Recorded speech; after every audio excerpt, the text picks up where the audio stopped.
Isang mabiyaya at mapagpalang araw po sa ating lahat. Ako po ang inyong lingkod, Tagapanood TV. Welcome back po dito sa ating YouTube channel at Facebook page. Bago po tayo magpatuloy, nais ko lang po kayong imbitahan. Lalong-lalo na po sa mga bagong napadaan lang dito sa ating channel na huwag po sanang kalimutan na mag-subscribe. Hit ko na rin po ang notification bell para lagi po kayong updated sa mga bago pang video na ating ilalabas. Share, like, and comment din po kayong mga tagapanood. Atin ang babasahin at pupusuan. Ngayong araw po, ang ating gagawa na reaction video ay galing po sa channel ni Dres TV. Nasa description po yung link na kanyang channel. Bisitahin po at pakisuportahan na rin. Kaya wag na po natin patagalin to. Simulan na po natin ang ating reaction video sa araw na to, mga tagapanood. Let's do this!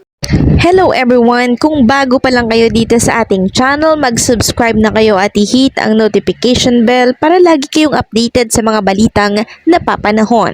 Welcome po sa Dres TV Update, panibagong balita na naman ang ating pag-uusapan. At samantalang pag-usapan naman natin itong binahagi po ni Joy De Vivre na video, kuha po ito sa It's Showtime.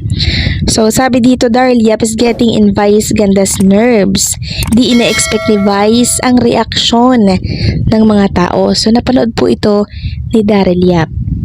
And sa video na to, napanood ko din na parang tinatanong po ni Vice Ganda, sila Lassie at MC, na diba kaibigan nyo si Daryl Yap, no? And napanood po ito ni Daryl Yap. Sabi ni Daryl Yap, mahal ko sina MC at Lassie. Parehas magalang, mahusay at mabubuting tao. Hindi ko naramdaman na gusto nilang itangging kaibigan nila ako on national TV. Hindi ko lang alam kung anong damo ang nakain ni Vice para gumanyan. Huwag mo kong masyadong isipin para di ka nakahalata. So nitong mga nakaraan kasi, 'di ba, panay po ang pagbigay ng opinyon nitong si Daryl Yap. So marahil nakarating at nabasa na din po 'yon nitong si Vice Ganda. Kaya hindi na pumawala sa isip ni Vice itong si Daryl Yap. At ang naging highlight nga po ng video ito, sinabi po ni Vice Ganda na parang gusto daw itanggi ni na MC and Lassie yung kaibigan nila na si Daryl Yap. Kaya sumagot naman si Daryl na hindi niya daw naramdaman yon, na gusto siyang itanggi ng mga kaibigan niya sa national television. So si Vice Ganda lang yung nagsabi nun ulit. Ngayon, nakita po ito ni Board Productive. Sabi po ni Board, biglang dumami ang issue kay Vice Ganda at Showtime. Hindi naman may iwasan na dumami at mahalukat at makalkal yung mga fast issue ng It's Showtime at ni Vice Ganda. Dahil yung mga nangyari noon, konektado yan sa mga nangyayari ngayon. Kaya hindi talaga mapipigilan na lumabas yan. Katulad ng naging update natin kahapon. Nakalkal po yung isang part sa isang segment doon na bigla na lang nilapitan ni Vice yung isang contestant at akma pong hahalikan. Ngayon, ang ginawa po ng isang netizen na nag-share ng video, yung salita po ni Vice Ganda na bawal yan, makakasuhan ka, ganyan-ganyan. Hindi po magagawa yan without consent, ganyan. So ngayon, nilagay po yon sa background ng video na yon ni Vice Ganda na lumalapit doon sa contestant at akmak pong halikan, hawak na nga po sa liig eh. So binabalik po ng mga tao yung mga sinasabi po ni Vice Ganda na kung saan ginawa niya noong nakaraan. Pinapamukha po ng tao na wag kang magmalinis, ginawa mo rin yan, para mas maunawaan ng mga fans niya, mga panatiko niya na patuloy pa din po no, na pinagtatanggol siya kahit na alam naman natin na meron siyang mali. So sa post na yan ni Board Productive, ito at may ilang mga nag-comment dito. Hindi naman nakakapagtaka, kita naman sa ugali ni Vice. Sana umalis na yan sa Showtime, sa GMA at ibalik na lang yung pelikula. So ilan lamang po yan sa mga komento ng netizen na gusto pong paalisin or matanggal na daw itong si Vice sa It's Showtime.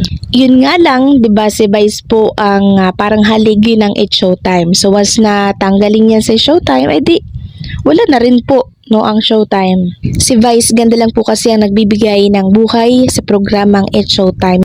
Grabe, no? Hanggang ngayon siguro hindi pa rin po nakaka-move on si Vice Ganda, no? Kasi yung pagkakatanda ko po, yung alitan o beef nila neto ni Daryl Yap tsaka dito ni Vice Ganda nung panahon po ng eleksyon eh. Kasi alam ko po, ito si Daryl Yap, director po ito noon, di ba? Nung sa ipinalabas yung about sa mga Marcos. Diba? Kung tama po yung pagkakaalala ko mga tagapanood. Comment nyo po ako kung mali ako mga tagapanood ha. Kung ito po ba yung director na si Daryl Yap yung nagpaano po nung about dun sa Marcos, sa buhay ng mga Marcos. Diba? Tapos si Vice Ganda, siyempre sa kabila po, sa kalaban po, kay Robredo po, mga tagapanood. Sobrang tagal na po yun, panahon ng eleksyon. Hindi ko alam, extended po pala yung kanilang samaan ng loob. At ngayon, nababalik na naman po. Nababalik na naman po yung dating alitan po nila. Totoo lang po mga tagapanood, gaya po ng sinabi ko ng mga nakaraang video ko rito, idolo ko po to si Vice Ganda. Sa galing niya po sa sa komedya, sa pagpapatawa. Talaga pong madadala ka sa sa kanyang comedy na ginagawa. Yun nga lang po, may mga tirada rin po talaga si Vice Ganda na minsan hindi na siya nakakatuwa talaga at medyo foul na para sa iba. Ganun pa man mga tagapanood, pagdating sa hosting, pagdating po sa pagdadala niya sa It's Showtime, wala pong po dyan, wala pong duda dyan. May mga bagay lang po talaga na sadyang hindi niya po kayang iwasan. Katulad na lang po ng pagpaparinig sa ibang mga tao na isasama niya sa mga jokes niya. Kagaya po nung ginawa niya kay Ma'am Jessica Soho. Di ba po mga tagapanood? Parang sa pakiramdam po ni Vice Ganda, okay lang po yung ginawa niya. Pero sa side naman po ni Ma'am Jessica Soho, napaka sakit po nun. Kasi nga po, personal ang atake na ginawa po ni Vice Ganda ron sa kanya. Diba? Yung pamimintas at ginawang katatawanan po si Ma'am Jessica Soho. Ito, si Vice Ganda, kaya po nung napanood kong isang segment po nila na mayroon po isang lalaki doon na contestant na lumapit doon sa babae po ata, tapos parang hahalikan o yayakapin. Pinagsabihan po nila yon. Kasi medyo hindi naman po kagwapuhan yung lalaki mga tagapanood. Pero nung may contestant na isa na lumapit sa babae at biglang yumakap dahil gwapo, talagang inano pa nila. Kumbaga binigyan pa nila ng mas exposure pa na parang nakakakilig daw yung ginawa. Hindi po ba? Di ba parang doon pa lang, doon sa ginawa nila na yun, ng dalawang eksena na ganun, parang discrimination po. Pag pangit, bawal kang gumawa ng ganun. Pero kapag may tsura ka, okay lang para sa kanya. Plus eto pa po, kapag siya yung gagawa, wala pong problema. Kapag iba pong tao ang gagawa, parang ang laki po ng big deal na po kagad sa kanila. Yun po yung napapansin ko sa kanila mga tagapanood, lalo na po dito kay Vice Ganda. No hate po mga tagapanood. Kaya lang po talaga, meron lang po talaga silang galawan na minsan po parang kailangan nakapabor lang po sa kanila. No hate po mga tagapanood, lalong lalo na po sa mga umiidolo dyan kay Vice Ganda. Ito yung aking komento at opinion lamang. So yun lang po mga tagapanood, nagustuhan nyo po yung paksang ating tinalakay sa araw na to. Kung kayo bago lang po na napadaan dito sa ating channel, huwag niyo po sanang kalimutan na mag-subscribe. Hit nyo na rin po ang notification bell para lagi po kayong updated sa mga bago pang video na ating ilalabas. Share, like, and comment din po kayo mga tagapanood, atin yung babasahin at pupusuan. So hanggang sa muli po, ito yung Tagapanood TV. Komento at opinion lamang, wala pong personalan. Paalam po at mabuhay po kayong lahat.